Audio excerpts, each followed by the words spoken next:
અને ત્યારે ટિકિટ્સના ભાવ 20 રૂપિયા 30 રૂપિયા એવા સિંગલ સ્ક્રીનના. અને એ સમય 20 રૂપિયા 30 રૂપિયામાં 6.5 કરોડ. અને એ વખતના એનું મેકિંગ અને અત્યારના મેકિંગમાં ફરક એ છે કે ટેકનોલોજીનો વધારે ઉપયોગ અત્યારની અર્બન ફિલ્મ્સમાં થવા મળ્યો તો એ બધું જ નિચોડીને તમને કેમાં વર્ક કરવાની વધારે મજા આવે છે? જેમાં તમે વર્ક કરતા હોય એમાં જેટલું શીખો એટલું ઓછું છે. ઘરેથી, રાઈટ? ઘરેથી તમે રેગ્યુલર કોલેજ જતા હતા? ઘરેથી પણ જતો હતો, કોલેજના ક્લાસીસ બી અટેન્ડ કરતો હતો.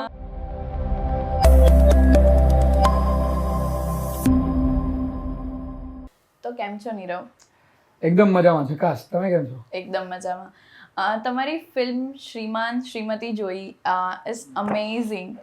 તો હવે એના પછી તમારું અપકમિંગ શું ચાલી રહ્યું છે? અપકમિંગ તો એવું છે કે એક ફિલ્મ અત્યારે પોસ્ટમાં છે. Okay. સરસ મજાની ફિલ્મ છે. પ્રેમમાં સ્પીડ બ્રેકર નામ છે ફિલ્મનું. અને એ હજી કોઈ ડેટ ડિક્લેર નથી કરી, બટ અપ્રોક્સ ફેબ સેકન્ડ વીકમાં રિલીઝની ઘટનાઓ ચાલી રહી છે, વાતો ચાલી રહી છે. કન્ફર્મ ડેટ બહુ જલ્દી અનાઉન્સ થશે. ઓકે, સો બેઝિકલી તમે તમારી એક્ટિંગ કરિયરની શરૂઆત કેવી રીતે કરી હતી? શરૂઆત તો એક કહીએ કે સ્કૂલ લેવલ પર જ્યારે હું નાટકો ને એવા બધામાં મને બહુ ઇન્ટરેસ્ટ પડતો, તો મારા સાહેબ મને એકવાર સ્કૂલ લેવલની કોમ્પિટિશનમાં મને અપ્રોચ કર્યું કે નીરવ એક નાટક છે સરસ, અને સ્કૂલ લેવલની કોમ્પિટિશન છે આપણા સ્ટેટ લેવલની, તો એમાં એક નાટકમાં એઝ અ લીડ તને અમે વિચારી રહ્યા છીએ. તો મેં કીધું સર મને ગમશે. મેં એ નાટક કર્યું. મને હજી એ નાટકનું નામ યાદ છે. એ નાટકનું નામ હતું ખદબદ. જેના લેખક હતા નટવરલાલ શાહ કરીને. એમણે આ નાટક લખેલું અને એ નાટક મેં ભજવ્યું અને એમાં મને બેસ્ટ એક્ટરનો એવોર્ડ મળ્યો. ઓહ ગ્રેટ. અને ત્યારથી પછી આ એક્ટિંગનો કીડો જે છે એ લાગ્યો છે. તો સ્ટાર્ટ થયું. ઓકે, સો તમે એક્ટિંગ મતલબ અંદરથી ત્યારથી ફીલ થયું અને પછી તમે તમારા કરિયરની શરૂઆત કેવી રીતે કરી? લાઈક એ સ્કૂલમાં નાટકો કર્યા. એના પછી મારો ગોલ તો હતો જ કે ભાઈ હવે ખબર પડી ગઈ હતી ત્યારે થોડીક ઇન્સ્ટિંક્ટ મળી ગઈ હતી કે નહીં મારે આ ફિલ્ડમાં જ આગળ આમ અંદરથી હીટ મળી ગઈ હતી, રાઈટ? કે મારે આ ફિલ્ડમાં આગળ કંઈક કરવું છે ને આમાં મારું કંઈક ચાલશે એવું મને ખબર એ વખતે પડી હતી થોડી. તો પછી મેં શરૂ કર્યું. પછી કોલેજમાં આવ્યો, એલડી આર્ટ્સમાં ભણતો હું, ત્યારે એચકે કોલેજમાં ઘણા બધા નાટકો જ હતા. તો ત્યારે એવી કોઈ ઓળખાણ નહોતી, પણ હું નાટકો જોવા એચકે કોલેજમાં હોલમાં જતો. એમ બધા નાટકો જેમ તેમ ક્યાંકથી જુગાડ કરીને પાસ મેળવીને મિત્રો હતું હતા એચકેમાં મારા અમુક ફ્રેન્ડ્સ ભણતા એમના હતું, એવી રીતના બધા નાટકો જોવા જતો. પછી ખબર પડવા માંડી કે ભાઈ નાટકોના ઓડિશન્સ થતા હોય છે, નાટકોના કાસ્ટિંગ થતા હોય, એવા લોકોના ટચમાં આવ્યો. પછી મેં નાટકો શરૂ કર્યા, નાટકો મળ્યા, નાટકોથી ધીરે ધીરે ઓળખાણ વધતી ગઈ. નાટકો મેં 5 વર્ષ શરૂઆતમાં નાટકો જ કર્યા અને નાટકોથી પછી મારી ઓળખાણ થતી ગઈ. તો પછી મને સિરિયલ મળવા માંડી. પછી એ વખતે જ્યારે ટીવી સિરિયલ્સ આપણે કહેવાય કે ટીવી માટે અત્યારે જેટલા બી જેમ કે એરટેલ છે, જીઓ પ્લસ છે, આ બધા જેટલા પણ મીન્સ છે જેમાં આપણે અત્યારે બધું જોઈ શકીએ છીએ એન્ટરટેનમેન્ટ, એ બધું ત્યારે કંઈ હતું જ નહીં. ડીડી ગિરનાર ગુજરાતીમાં એક ચેનલ આવતી અને ટીવી ગુજરાતી મે બી એમ. તો ત્યારે ડીડી ગિરનાર પર સંજય શાહ જેકી કરીને એક પ્રોડ્યુસર, જે મારા પહેલા પ્રોડ્યુસર કહી શકાય, જે અત્યારે પણ પ્રોડ્યુસર તરીકે એક્ટિવ છે અને ફિલ્મો બનાવી રહ્યા છે અત્યારે, એમની મેં સિરિયલ કરી એઝ અ હીરો. અને પછી ધીરે ધીરે કામ મળતું ગયું અને એમની સિરિયલમાં હું એમની સાથે એમના કેશવ કૃષ્ણા પ્રોડક્શન હાઉસ, એમની સાથે મેં સલંગ 3 વર્ષ કામ કર્યું સિરિયલ્સ. પછી ફિલ્મો મળતી થઈ અને એ વખતે અર્બન ફિલ્મ્સ જે અત્યારે લોકો અર્બન ફિલ્મો કહે છે, એ બધી ફિલ્મો ત્યારે શરૂ નહોતી. ત્યારે વિક્રમભાઈ ધ સ્ટાર એમ મતલબ origin of the Gujarati film એકદમ લાઈક એક એવો ટાઈમ હતો જ્યારે ગુજરાતી સિનેમા સાવ બંધ જેવું હતું. ત્યારે વિક્રમભાઈ હતા જેમણે, વિક્રમ ઠાકોર કે જેમને અત્યારે હું યાદ કરું છું, એમણે ગુજરાતી સિનેમાને ટકાવી રાખ્યું. એ વખતે એમની ફિલ્મોમાં હું એઝ અ વિલન, એમના ફ્રેન્ડના રોલ, એવી ઘણી બધી ફિલ્મો મેં એમની સાથે કરી અને બસ એવી રીતના કામ ચાલતું રહ્યું. હજી સુધી કામ કરી રહ્યા છે. ઓ ગ્રેટ. એટલે તમે એક જે ગુજરાતી ફિલ્મ છે એનો એ બી ફેઝ જોયો છે કે ત્યારે જનરલી કોઈ જોવા નહોતું જતું, એના પછી સેકન્ડ ફેઝ આવ્યો, જેમ કે અમારા પેરેન્ટ્સ છે, મારા પેરેન્ટ્સ છે, તો એ લોકો ગુજરાતી ફિલ્મને ઓળખે છે જ વિક્રમ ઠાકોરના નામથી, right? He is a really popular actor.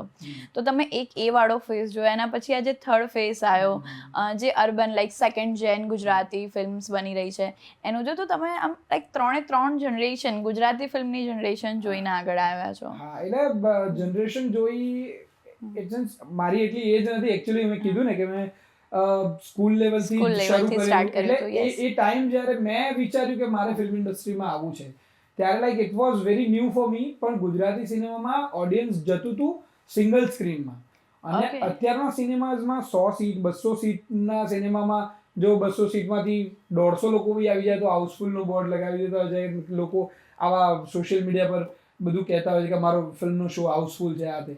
એ વખતે મને ખબર છે કે સિંગલ સ્ક્રીનની ફિલ્મમાં 1400 સીટોના સિંગલ સ્ક્રીન ફૂલ હોતા હતા. લોકો સીડીઓ પર બેસીને વિક્રમની ફિલ્મો જોતા હતા. ઓહ. અને મારી પોતાની એક ફિલ્મ છે જે અમે કરી હતી સાથે. એ ફિલ્મ હું જ્યારે જોવા ગયો ત્યારે મને ખબર પડી કે આટલું બધું ક્રેઝ છે વિક્રમ. ફિલ્મનું નામ હતું કોણ હલાવે લીમડી કોણ ઝુલાવે પીપળી. હા, બહુ ફેમસ ગુજરાતી ફિલ્મ છે. એટલીસ્ટ મારી જનરેશન સુધી એ ખબર છે. હા, એ વખતે એ ફિલ્મે 6.5 કરોડનો બિઝનેસ કરેલો મને યાદ છે ત્યાં સુધી. અને ત્યારે ટિકિટ્સના ભાવ 20 રૂપિયા 30 રૂપિયા એવા સિંગલ સ્ક્રીનના. અને એ સમય 20 રૂપિયા 30 રૂપિયામાં 6.5 કરોડ. અને એ વખતના 6.5 કરોડ. એટલે એ વખતે બહુ જ મોટી ફિલ્મ થઈ હતી મારી. તો વિક્રમભાઈ એમાં હીરો હતા. અને એ વખતે મેં જોયું કે શું ક્રેઝ છે પબ્લિકનો ફિલ્મ જોવાનો. અને એના પછી થોડો ગુજરાતી ઇન્ડસ્ટ્રીનો ડાઉનફોલ આવ્યો અને ફરી પાછું આ અર્બન ફિલ્મ્સ કેવી રીતે જઈશ છેલ્લો દિવસ આ બધી બેન્ચમાર્ક ફિલ્મો આવી અને આખો માહોલ બદલી કાઢ્યો. અને અત્યારે ગુજરાતી ફિલ્મ ઇન્ડસ્ટ્રી ધમધમીને આગળ વધી રહી છે. યસ, 100% આગળ વધી રહ્યું છે. તો તમે અત્યાર સુધી આટલી બધી ફિલ્મ કરી, તમે ઘણી બધી જગ્યાએ વિલનના બી રોલ કર્યા, રાઈટ? તો તમે હીરોના વિલનના બંનેના રોલ કરેલા છે. તો કોઈક એમાંથી કોઈક એવો ઇન્સિડન્સ હોય કે જે તમારા માટે મેમરેબલ હોય? મેમોરેબલ એટલે લાઈક ખાસ વાત તો એ છે કે બે ફિલ્મો મેં જેમ કીધું કે મેં એ બાજુની જે અત્યારે અર્બન રૂરલ બંને ફિલ્મોને અલગ રીતે લોકો જોઈ રહ્યા છે. એટ સચ જે સારા મેકર્સ છે એ લોકો આ બધામાં માનતા નથી કે રૂરલ અર્બન. એ લોકો સ્ટોરી ટેલિંગ ગુજરાતી ફિલ્મ. હા, story telling is the main thing કે તમે કઈ રીતે સ્ટોરીને પ્રેઝન્ટ કરી રહ્યા છો. That is the way. પણ હવે કે ભાઈ જૂની ગામડાની ફિલ્મો છે તો વિક્રમની ફિલ્મો છે અથવા એ બાજુના જેટલા સ્ટાર્સ છે એ લોકોની ફિલ્મો છે તો બધી રૂરલ છે. અત્યારે અર્બનની એટલે સિટીની જેટલી ફિલ્મો છે બધી અર્બન ફિલ્મ્સ છે એવું બધું માનવામાં આવી રહ્યું છે. પણ હકીકતમાં એવું કંઈ છે નહીં. મેં બંને ફિલ્મો જોઈ. મને બંનેમાં કામ કરવાનો જે એક્સપિરિયન્સ છે એ એક્સપિરિયન્સમાં પણ બહુ ઘણું બધું ફેર લાગ્યું. લાઈક એ જે ફિલ્મો છે નો ડાઉટ એમનું પણ ફિલ્મ મેકિંગ બહુ જ સારું હોય છે. એવું નથી હોતું કે એમની ફિલ્મ જોવાલાયક નથી હોતી. એ ફિલ્મો બહુ જ સુપર હોય છે. તમારા દિલને ટચ કરી જાય એવી એમની વાર્તાઓ હોય છે.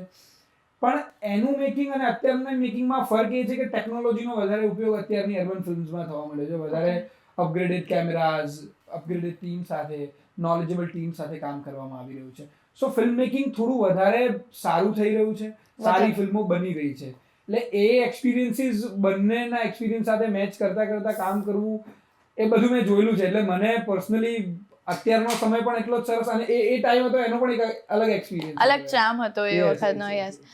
તો ક્યારેક તમે જે વખતે વિલનનો રોલ કર્યો હતો તો એ વખતે એવું થયું છે ક્યારેક કે રિયલમાં તમે આમ ગુસ્સામાં છો જ અને કોઈના પર આવી ગયો હાથમાં આમ ગુસ્સો ઉતારી દીધો? મારી સાથે એવું થયું છે. એકચ્યુઅલી મારાથી કોઈને એવું નથી. અચ્છા, તમારાથી નથી થયું. અમે એક ફિલ્મ કરતા હતા એમાં ફાઇટ સિક્વન્સ હતા. તો લાઈક ફાઇટમાં ડમી બધા ટૂલ્સ જે વાપરવાના હોય બધા ડમી વાપરતા હોય આમ. તો હોકી હતી. મારી સામે જે છોકરો હીરોનો રોલ પ્લે કરતો હતો રવિ કુમાર કરીને એક છોકરો છે. તો એક ફિલ્મ અમે કરતા હતા ઢોલીડા કરીને ફિલ્મ. એમાં પણ હું વિલન હતો. તો એ ફિલ્મમાં લાઈક ફાઇટ્સ એ ફિલ્મ મને એટલા માટે યાદ છે કેમ કે એમાં એ જે ઇન્સિડન્સ બન્યો એ એવો ઇન્સિડન્સ હું એવું ઈચ્છું કે એવું કદાચ કોઈ કલાકાર સાથે ના બને.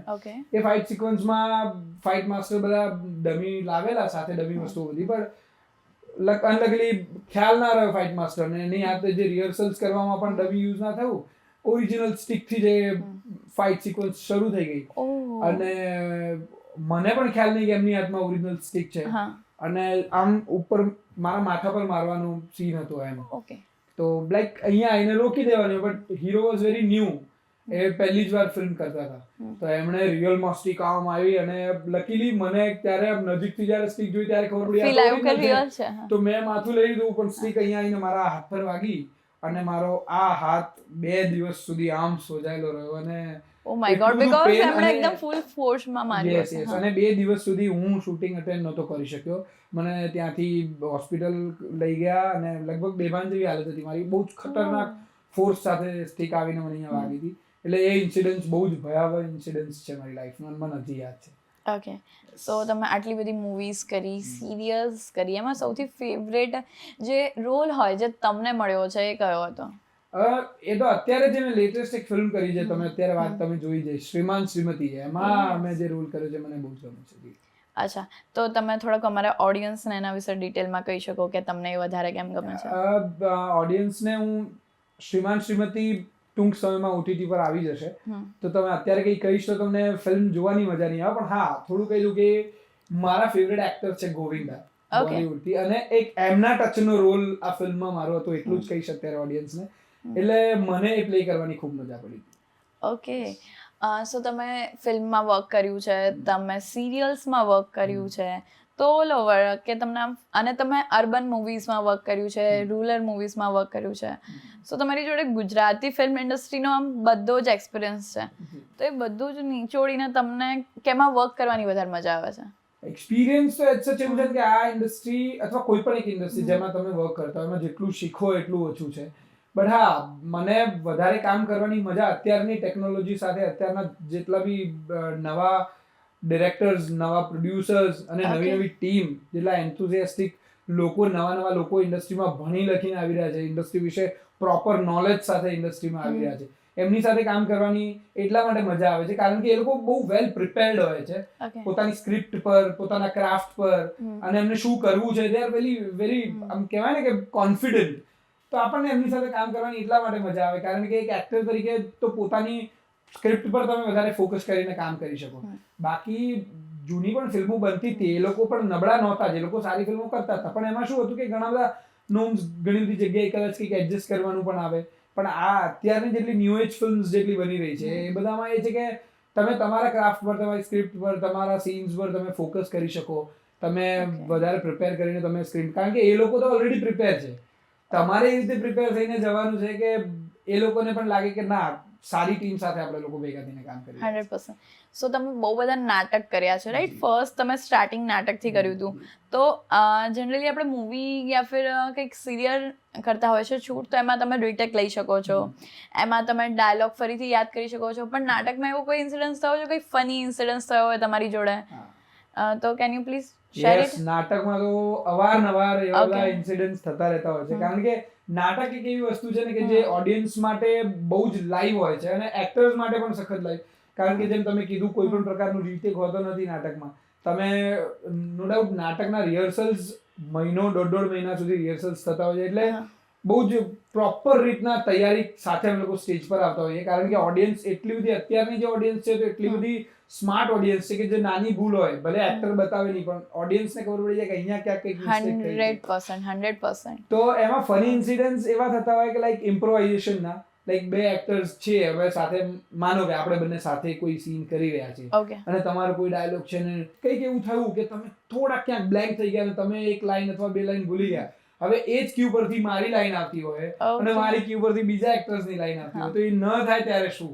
તો ત્યારે એ સિચ્યુએશનને હેન્ડલ કરવી is the most funniest and difficult situation. Okay, તો કોઈ એવો ડાયલોગ, કોઈ એવો ઇન્સિડન્સ બન્યો હોય જે તમને યાદ હોય? એવા તો ઘણા બધા ઇન્સિડન્ટ્સ થયા છે. હમણાં છેલ્લે અમે એક નાટક કર્યું, જમાઈ અમારા જોરદાર, જેમાં હું જમાઈનો રોલ પ્લે કરતો હતો. તો એમાં અમે પંડિત દીનદયાલમાં શો કરતા હતા. તો એમાં હેમિન ઉપાધ્યાય મારી સાથે પ્લે કરતા હતા, મારા સસરાનો રોલ કરતા હતા.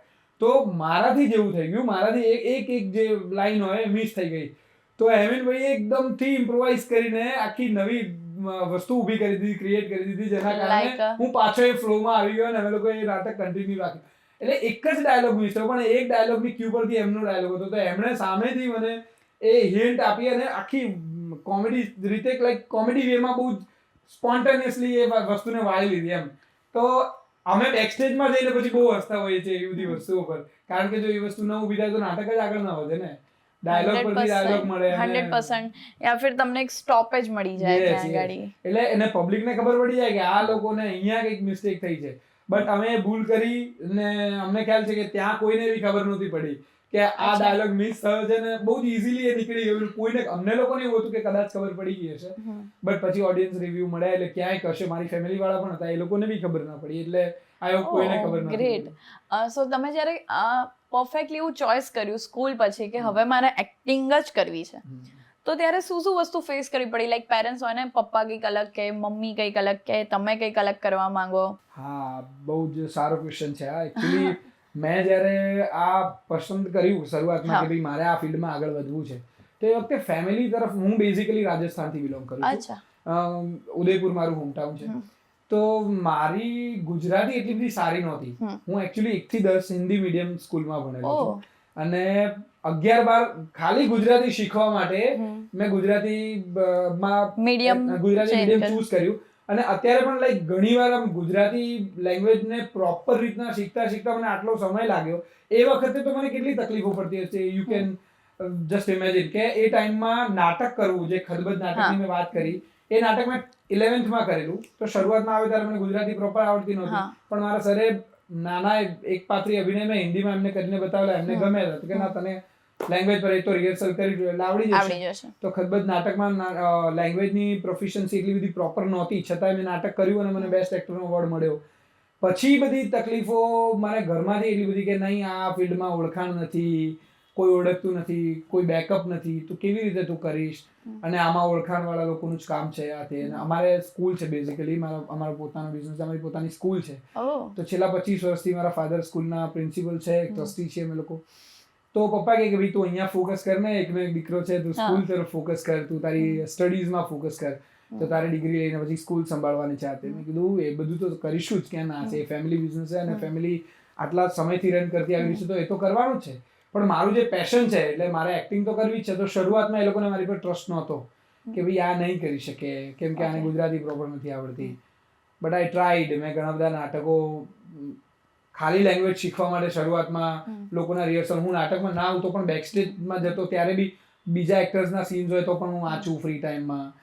આમ કરતા મને ગુજરાતી લેંગ્વેજ પર થોડી પકડ આવી અને પછી કામ કરતો ગયો. ફેમિલીને પણ ધીરે ધીરે જેમ જેમ હું કામ કરતો ગયો પછી મને ફિલ્મો મળતી ગઈ, સિરિયલ્સ મળતી ગઈ, એમનો પણ ટ્રસ્ટ બિલ્ડ થતો ગયો. અને સમાવ અત્યારે ફેમિલીનો ફૂલ સપોર્ટ છે અને દરેક ક્ષેત્ર ક્યારે પણ મારે કઈ બી પ્રોજેક્ટ કરવો હોય તો મારે એ લોકોને હવે પૂછવાની જરૂર નથી હોતી કે ભાઈ મારે આ કરવું છે, હું આ કરી રહ્યો છું, હું આટલા દિવસ માટે સ્કૂલે નહીં આવી શકું, હું આટલા દિવસ માટે બહાર શૂટિંગ કરવા. એટલે હાલ બી તમે એક્ટિંગ તો કરી જ રહ્યા છો બટ તમારો ફેમિલી બિઝનેસ બી રન કરી રહ્યા છો. જી. સ્કૂલ રોજ જ્યારે શૂટ ના હોય ત્યારે રોજ મોર્નિંગ 7 o'clock શાર્પ હું મારી સ્કૂલે આવું છું. ઓકે, તો સ્કૂલમાં તમે શું તમે એવું ક્યારે ના વિચાર્યું કે તમે એક્ટર છો તો તમારી સ્કૂલની અંદર તમે એક્ટિંગનો સબ્જેક્ટ ભણાવો તમારા સ્ટુડન્ટ્સને?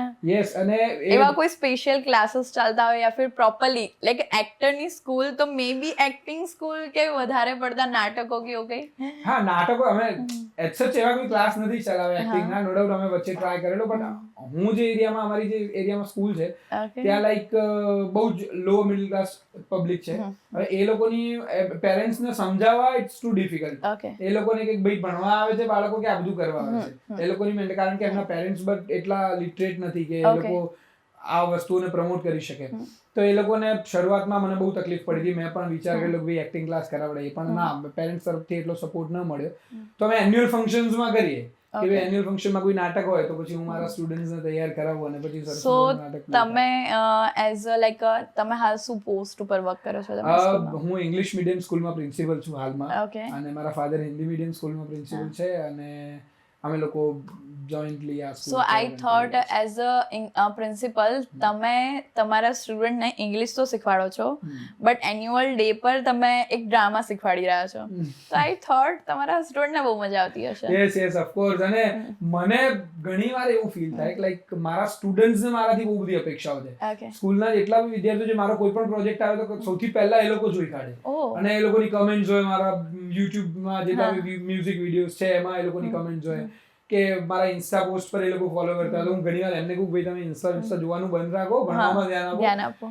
પણ એ લોકો લાઈક મારી દરેક અપડેટ સાથે એ લોકો અપડેટેડ હોય છે, દરેક વસ્તુ મારી જોતા હોય છે. એ લોકોને એવી અપેક્ષા હોય છે કે સર તમારી કોઈ સરસ ફિલ્મ, જલ્દી સરસ ફિલ્મો કરો. એટલે એમની અપેક્ષાઓ પર મને એવું થાય કે યાર એ લોકોને જેટલી અપેક્ષા છે એટલી હું ક્યારે પૂરી કરીશ એમ.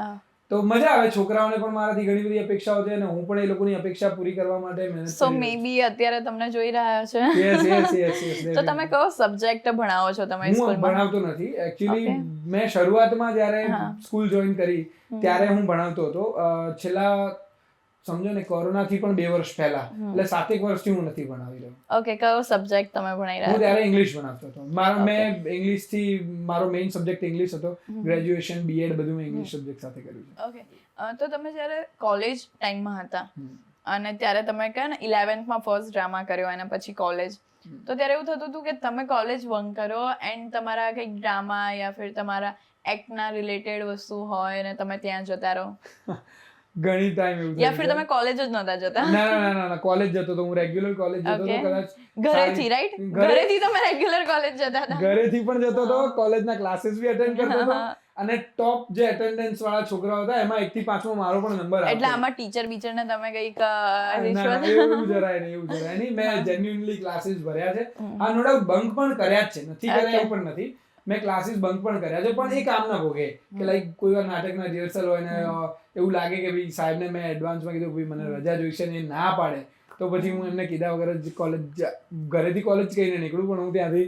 અને એમાં તમારા પપ્પાને ખબર પડી જાય તો? હવે ખબર પડી બી ગઈ હતી વચ્ચે, પણ પછી બી એમને ખબર પડી કે હવે આને આમાં શોખ છે તો આ કરવાનો છે, હવે સાંભળવાનો નથી. એટલે એમને પણ થોડું લાગ્યું. પણ શરૂઆત જ્યારે પહેલી વાર ખબર પડી ત્યારે ઘરે બહુ સખત ના વળ્યા હતા મને, એ મને યાદ છે.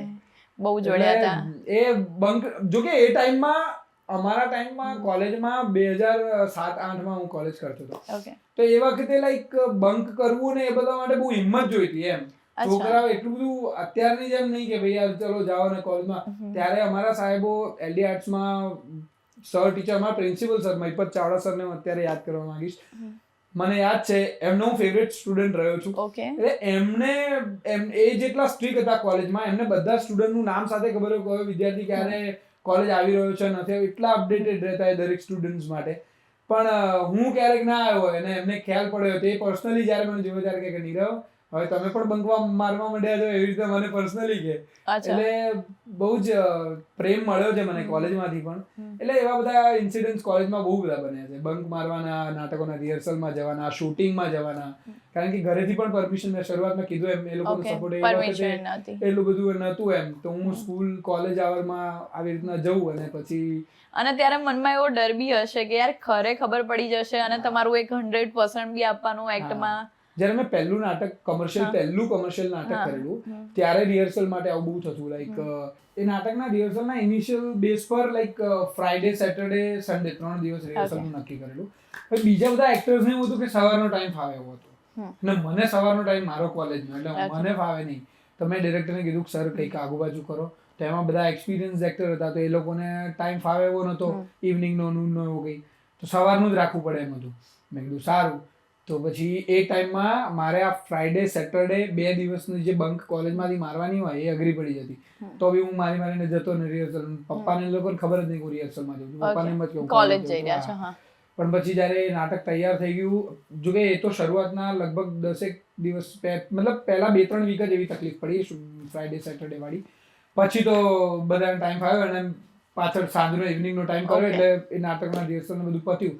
અને જ્યારે એ નાટક આખું તૈયાર થઈ ગયું ત્યારે મેં પપ્પા એ નાટક જોવા બોલાવ્યા, અને એ લોકો નાટક જોઈને એટલા ખુશ થયા. અને પછી મેં એમને વાત કરી કે ભાઈ આવી રીતે બંક મારીને રિહર્સલો કર્યા છે મેં આના એમ. તો આવી બધી ઘટનાઓ તો થતી રહેતી હતી કોલેજમાં, મજા આવતી હતી યાર. એ કોલેજની લાઈફ મજાની લાઈફ હતી. સો મે બી ત્યારે તમે જે વર્ક કર્યું હશે ને એ વર્ક માટે કર્યું હશે કે મને કંઈક કામ મળે. ઓકે, એના પછી રિયલ લાઈફમાં ધીરે ધીરે તમારું કરિયર બનતું ગયું. એના પછીનું વર્ક ઓફકોર્સ થોડું કમર્શિયલ પર બી ફોકસ થતું હશે. તો કોઈક એવો એક્સપિરિયન્સ રહ્યો હોય કે કોઈ પ્રોડ્યુસર જોડે તમે વર્ક કર્યું હોય બટ તમને તમારા પે આઉટ ના મળ્યા હોય? હા, એટલે શરૂઆતમાં એવું થતું આમ, લાઈક ઘણા પ્રોડ્યુસર્સ પહેલા એવા હતા, લાઈક હવે તો બધા બહુ પ્રોફેશનલ થઈ ગયા છે. પહેલા પણ એવું નહીં કે 1-2 જણ તો હોય દરેક જગ્યાએ. જો પેલું કહેવાય કે જ્યાં ગામ હોય ત્યાં ઉકરડો હોય. તો હું પર્સનલી એવું માનું છું કે એવા દરેક ફિલ્ડમાં, દરેક જગ્યાએ એવા વ્યક્તિઓ હોય છે જે તમારા મહેનતાણું આપવામાં પણ ચોરી કરતા હોય, એવા લોકો પણ હોય છે. તો મેં એ લોકોને લાઈક આવું આમ માગવું મને બહુ ગમે નહીં. હું 1-2 વાર કહું કે ભાઈ મને મારું પેમેન્ટ આપી દો, પણ પછી ના મળ્યું તો મેં જ નક્કી કર્યું હતું કે હવે એવા લોકો સાથે કામ નથી કરવું એમ. તો જ્યાં જ્યાં મને એવા એક્સપિરિયન્સીસ થયા છે ત્યાંથી મેં કામ કરવાનું બંધ કર્યું છે. અને સમાવ મેં જોયું છે એ લોકો ત્યાં જ છે હજી સુધી. એટલે જ્યાં સુધી મારું માનવું છે, જ્યાં સુધી તમારી નીતિ સાફ ના હોય ને તો તમે કોઈ ફિલ્ડમાં આગળ ન વધી શકો. એના પછી ક્યારે એવું થયું છે કે તમે એઝ અ કો સ્ટાર વર્ક કરતા હોય, તમારા લીડ રોલમાં કોઈ બીજું હોય અને એમણે તમારી જોડે ખરાબ બિહેવિયર કર્યા હોય, શૂટ ઉપર તમારી જોડે ખરાબ બિહેવિયર થયું હોય, તમને બહુ હર્ટ થયું હોય? ના, એવી રીતના ફિલ્મમાં તો નહીં, નાટકમાં એકવાર થયેલું છે. હું નાટકમાં બેકસ્ટેજ કરતો હતો. તો બેકસ્ટેજમાં લાઈક પ્રોડક્શન પણ હું સંભાળતો હતો, બેકસ્ટેજ પણ હું સંભાળતો હતો હું એકલો. અને બીજા લીજન્ડરી એક્ટર ગુજરાતના હું કોઈના નામ નહીં લઉં અત્યારે, Okay. પણ લીજેન્ડરી 6-7 એક્ટરો હતા જે બહુ જ વેલ નોન એક્ટર છે. હવે એમના નાટકમાં હું એકલો જ બેક સ્ટેજ કરું, હું જ પ્રોડક્શન કરું, અને એમાં કંઈક કર્ટન કોલમાં કંઈક પ્રોબ્લેમ, કર્ટન કોલ નહીં, સોરી, કર્ટન ઓપન કરવાનું, નાટક શરૂ થાય એની પહેલા કર્ટન ઓપન કરવાનું. હવે જવાબદારી મારી નહોતી, Okay. છતાંય એ ટાઈમ પર ઓપન ના થયું, લાઇટ્સ બધું ચાલુ થઈ ગયું ને ઓપન ના થયું, ને શરૂઆતમાં થોડુંક રેકોર્ડેડ પ્લે હતું, તો એ રેકોર્ડિંગ પણ ચાલુ થઈ ગયું, પણ પડદા જ ખુલ્યા નહીં ખુલવાની જગ્યાએ. તો બેક સ્ટેજમાં હોવા થઈ ગયો, જેમ થોડીક વાર પછી પડદો ખુલ્યો અને બધું ચાલુ થયું, પણ આગળનું જે પબ્લિકને જોવાનું મિસ થઈ ગયું. તો જે નાટકના પ્રોડ્યુસર હતા એ પણ એમાં એક્ટર હતા, તો એમને ગુસ્સો આવ્યો, તો જેને જવાબદારી આપી હતી પડદાની એને તો એ કશું બોલી શક્યા નહીં, કારણ કે એ પણ નાટકના એક પાર્ટ હતા as an actor.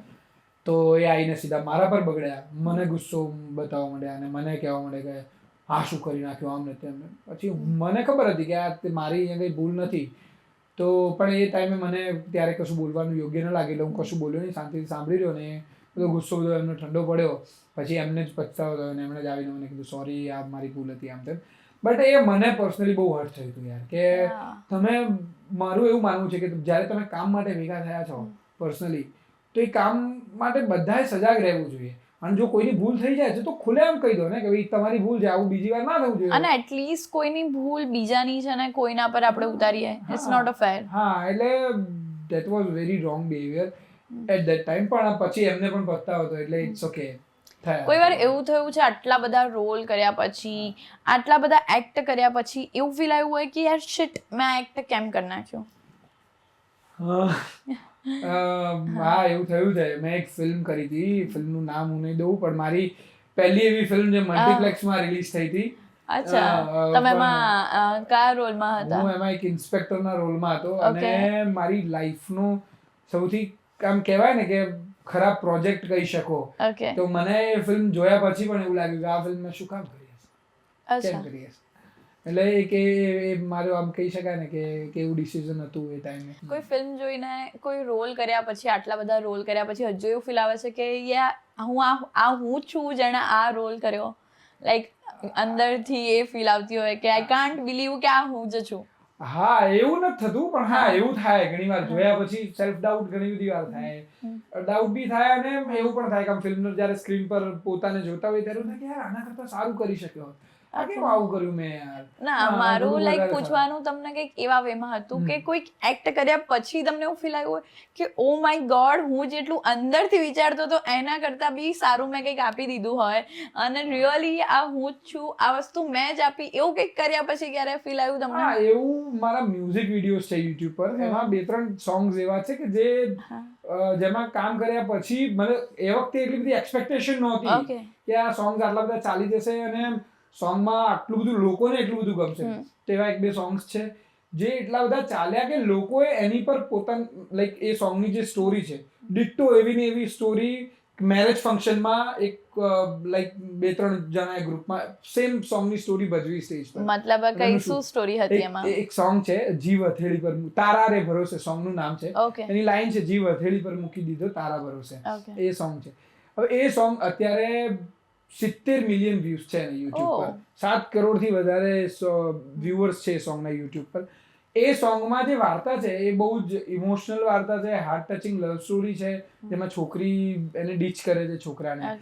A puri story એક જણે એના લગ્નમાં સ્ટેજ પર ભજવી, અને એ યુટ્યુબ પર મૂકીને એના લગભગ 2 મિલિયન વ્યૂઝ છે. ગ્રેટ. અને એ સોંગમાં જે એક્ટ થયો છે અને એ જે વાર્તા બની છે એ જોયા પછી પર્સનલી અત્યારે તમે જે પ્રશ્ન કર્યો બિલકુલ એ રીતનું મને ફીલ થયું, યાર આટલું અમેઝિંગ બની ગયું છે. મને પોતાને એ સોંગ જોયા પછી પહેલી વાર જ્યારે જોયું એના પછી આમ આંખો ભીની થઈ ગઈ હતી કે યાર it's such a emotional act. M